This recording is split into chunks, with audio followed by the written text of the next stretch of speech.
Salut à toi, bienvenue dans cette vidéo, bienvenue sur Réussir en France. J'espère que tu vas bien, j'espère que tu te portes bien. Alors aujourd'hui, nous allons voir les différentes étapes à suivre pour obtenir un visa d'études afin de pouvoir étudier librement en France.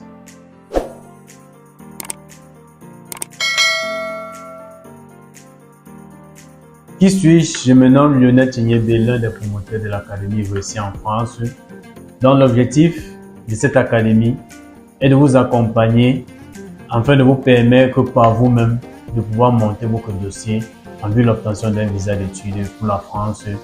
Et tout ceci est possible grâce à un programme en formation vidéo que nous avons mis sur pied qui coûte 157 €. Et dans ce programme en formation vidéo, vous avez exclusivement un ensemble de vidéos qui vous explique librement, clairement et de façon détaillée la procédure de A à Z pour pouvoir vous permettre de constituer par vous-même votre dossier en vue de l'obtention de votre visa d'études.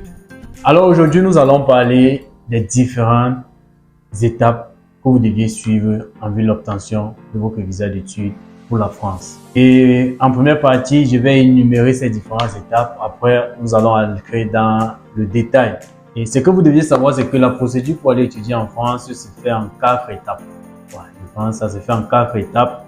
La première étape, c'est Campus France. Après, nous allons entrer dans le détail. Après Campus France, il y a la recherche du logement, qui est une étape aussi. La troisième étape, c'est l'AVI ou le garant. Et la dernière étape, c'est les démarches administratives en vue de l'obtention de votre visa d'études. Alors, nous allons entrer dans l'explication plus approfondie. La première étape, nous avons mentionné au départ que la première étape, c'est Campus France.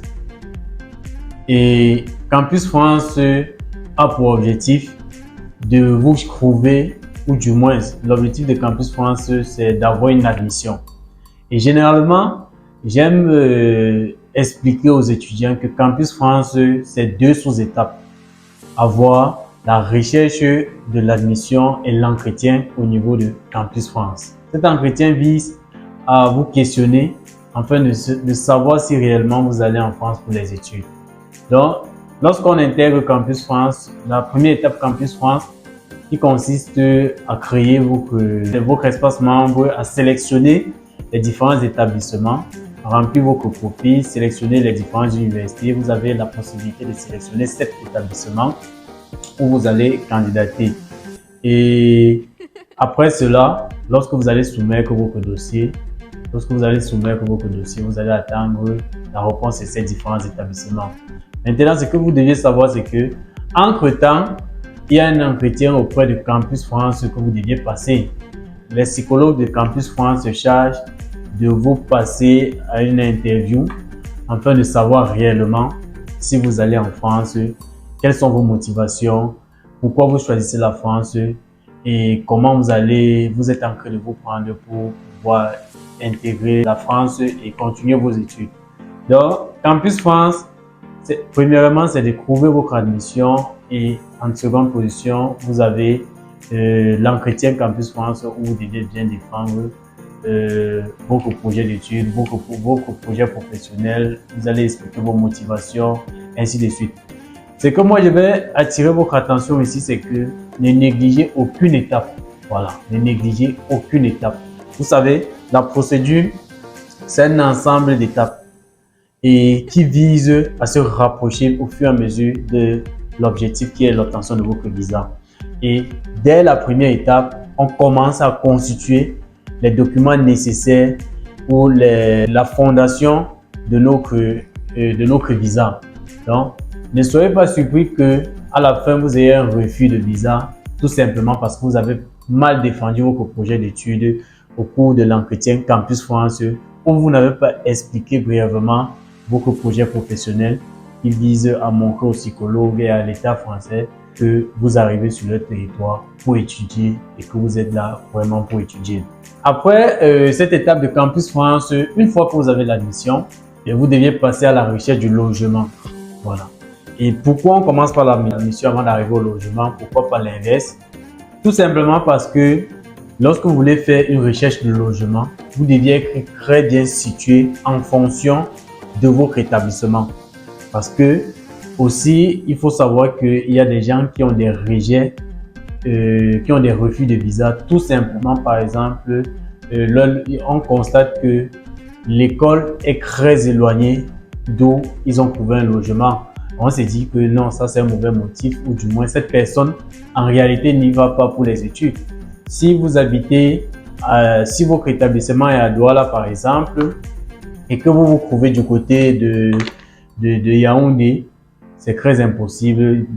Bien évidemment qu'il y a les moyens de transport qui facilitent, mais on constate que c'est un peu ambigu, puisque un étudiant doit mettre marcher en route 30 minutes pour arriver à son établissement. Donc, il est important pour vous qu'avant de chercher, avant de vous lancer dans la recherche du logement, que vous soyez situé où vous allez fréquenter et vous étudiez l'environnement, vous essayez de trouver un logement le plus proche possible de votre établissement pour vous faciliter l'obtention de votre visa d'études, car il faut aussi mentionner que ça peut être un motif de votre refus de visa. Donc, ce sont des éléments qu'il ne faut pas, il ne faut pas blaguer avec. Et vous savez aussi, pour signer un contrat avec un bailleur, il va vous demander un bon nombre de choses. Il va demander votre statut qui vous pousse à vouloir aménager dans son appartement ou dans son immeuble. Vous devez envoyer peut-être la lettre d'admission qui prouve réellement que vous êtes un candidat qui a eu une admission au sein d'un établissement dans son environnement. Ce qu'il faut savoir, c'est qu'il vous faut le logement, il vous faut obligatoirement la preuve de logement, car ça fait partie des documents pour la demande de visa. Sans preuve de logement, vous ne pouvez pas faire une demande de visa. La troisième étape que vous deviez savoir, c'est l'AVI ou le garant. Voilà, l'AVI ou le garant.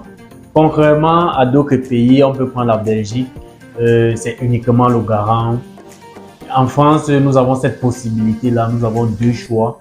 Et que moi, je trouve comme avantage, nous avons la possibilité de faire un compte bloqué. Lorsqu'on parle de AVI, il s'agit d'un compte bloqué pour vous stocker votre argent que vous deviez utiliser sur une période d'1 an. Et une fois arrivé sur le territoire, vous entrez en contact avec la banque où vous avez fait le versement pour pouvoir ancrer chaque fin du mois qui est considéré comme la somme d'argent que vous allez pouvoir vivre sur le territoire pendant 1 an.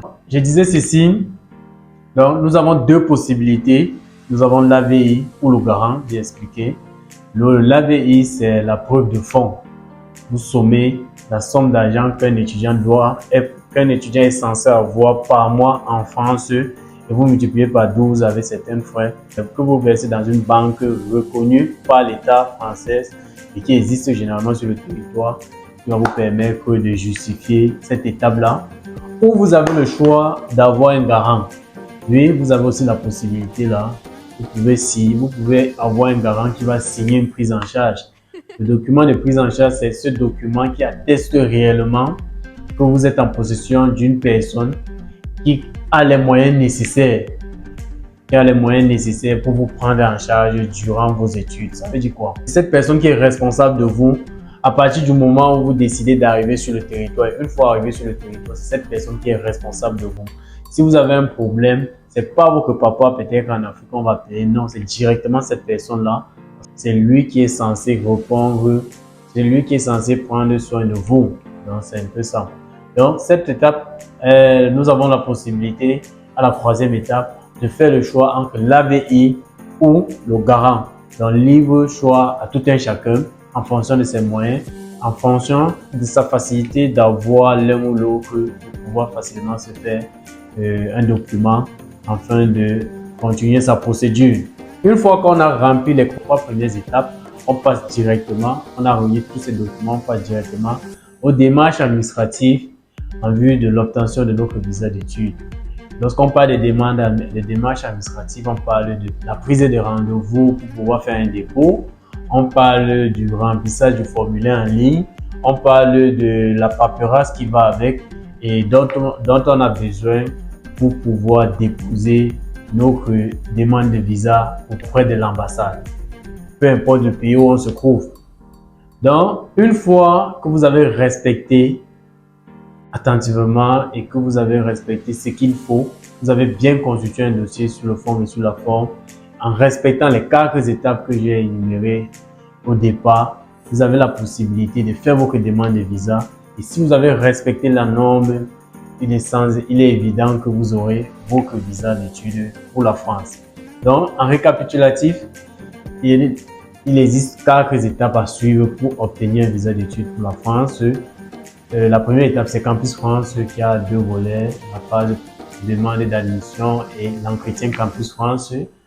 Logement, qui est la recherche du logement, parce que vous devez avoir une attestation de logement pour pouvoir faire une demande de visa. Vous avez la 3e étape, l'AVI ou le garant, où vous deviez prouver qu'une fois sur le territoire, vous avez quand même les moyens requis pour pouvoir survivre sur le territoire. Parce que l'objectif de la France, c'est de se rassurer que vous arrivez réellement sur ce territoire pour faire vos études, pour continuer vos études. Et c'est pour ça qu'on demande soit l'AVI, soit le garant, qui prouve que non, vous n'allez pas être un clandestin, quelqu'un qui va se débrouiller pour pouvoir manger et ainsi de suite. Et à la 4e étape, nous avons les démarches administratives pour obtenir, pour pouvoir faire la demande de visa, c'est-à-dire compléter le dossier avec ce qu'on a déjà eu à constituer depuis le départ, depuis la première étape, constituer le dossier, finaliser le dossier, prendre rendez-vous, remplir le formulaire, tout le nécessaire, faire la demande de visa et attendre. Si tu as aimé cette vidéo, je t'invite à liker, abonne-toi et surtout partage ce contenu autour de toi afin de sensibiliser plusieurs personnes qui sont à la recherche de la bonne information. Car Réussir en France, c'est une académie mise sur pied qui a pour objectif d'aider les Africains, d'aider les étudiants africains, peu importe où ils se trouvent, à pouvoir faire leurs procédures par eux-mêmes et à obtenir leur visa d'études pour la France. Ceci à moins de coûts, car nous vous donnons la possibilité aujourd'hui de faire la procédure par vous-même à travers ce programme en formation vidéo que nous avons mis sur pied et qui ne coûte que 157 €. Alors je te dis merci d'avoir regardé cette vidéo et à très bientôt pour la prochaine vidéo.